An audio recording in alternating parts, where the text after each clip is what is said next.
It's my feel-good breakfast show.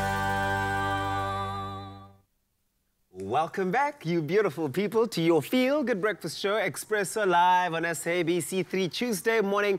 Of course, following yesterday's announcement of what the country will be headed to in terms of direction from the president, we are taking a look at some positive stories from around the world that have captured our attention, right? Absolutely. We already reported on two, but now we have another two to report to you.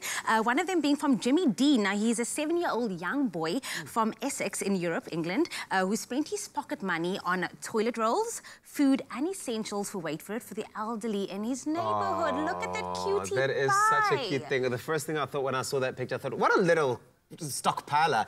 But the story has such a positive turn to it. This is so beautiful. So he's looked at the challenge that the elderly are often unable to get to the shops. Even when they do get to the shops, everyone's buying the stuff and it's all finished by that time. He's taken it to his own hands and put them in the toilet tissue papers. I love that. Now get this, right? His mom explained what started off with her taking a trip to the supermarket, led her to a son delivering a trolley full of toilet paper to the elderly. Love it. Now this kind gesture had Jimmy's mom in tears. I'm sure I would have cried snot and trana as well, as she originally couldn't find any in sight. So her son said, "Mom, let's buy lots of toilet paper," I'm trying to do an accent, "and give it to the people who need it the most."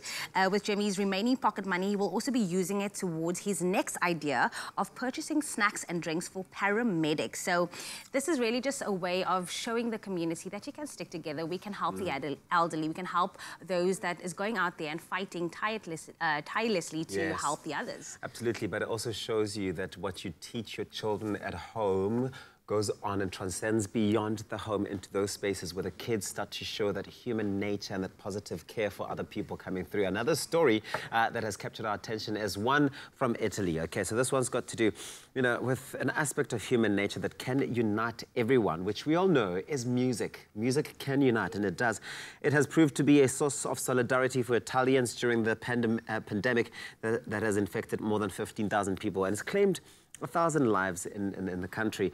Now, Italians are singing together in harmony from behind closed doors. How's that? Residents in Siena, a city in Tuscany, they leaned out of their windows and they broke into song in a moment captured in a video posted to Twitter. Please have a look at this.